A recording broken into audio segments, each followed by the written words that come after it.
Senate Minority Leader John Mbadi and Moses Wetangula, respectively. Now, the Federation of Women Lawyers in Kenya has weighed in on President Uhuru Kenyatta's partial cabinet nominations. The executive director of FIDA, Teresa Atieno, spoke to us earlier, and here now are her thoughts. I must tell you it was the most shocking news that we had, especially after all the efforts that we have done as women in this country.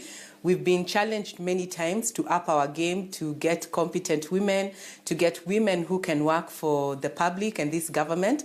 And the list is endless of women who can do it. And even the cabinet secretaries that he had in his last cabinet, I doubt whether he would say all the 6 just failed and they didn't deliver. So we are very worried. It was the most horrific news to get. And this is one of the issues that we really want to take up with our president and ask him what message is he passing to the nation. You have your top 9 and you cannot get at least one in the first 9, because I know the argument might be that's not necessarily my top 9, but in your first 9, if you can't even pick one woman, it's worrying. It makes people get worried about the trend. What will happen in the next 11 who are coming? Because again, that means he set a very high standard for himself that out of the 11, then he has to choose 9 women, so that it makes at least a third of his 22. If someone doesn't deliver, then you outrightly say you have been dropped because you did not deliver. Just like you've rightfully said, there are women out of the 6 who did very well. Just the same way as we had men who did very well. And at the same time, we have men who didn't do well and they were retained.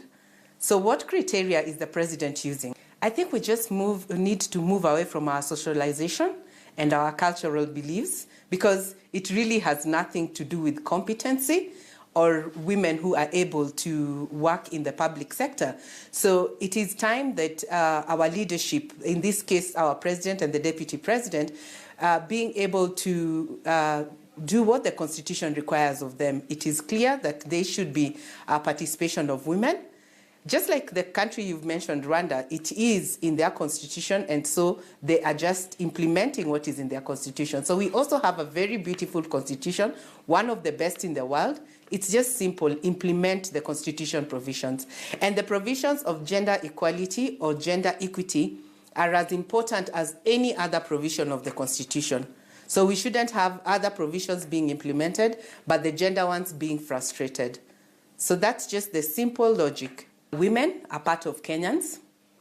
Women form part of voters in this country, and women are part of the citizens of Kenya. They need equal representation.